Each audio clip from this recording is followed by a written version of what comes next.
अगर आपने हमारा ये चैनल उर्दू से सब्सक्राइब नहीं किया तो सब्सक्राइब कर लीजिए और साथ में लगे बेल आइकॉन को ऑन करना मत भूलिए। नाम है हफीफा। हफीफा नाम के मायने हैं हलचल। जैसा कि हवा की वजह से दरख्तों में होने वाली हलचल। नाम है जहांआरा। जहांआरा नाम के मायने हैं फूल, रहने की जगह। नाम है शर्किया। शर्किया नाम के मायने हैं इज्जत, वकार, मशरक से ताल्लुक़ रखने वाली।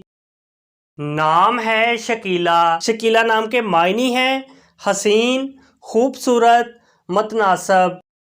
नाम है ज़किया।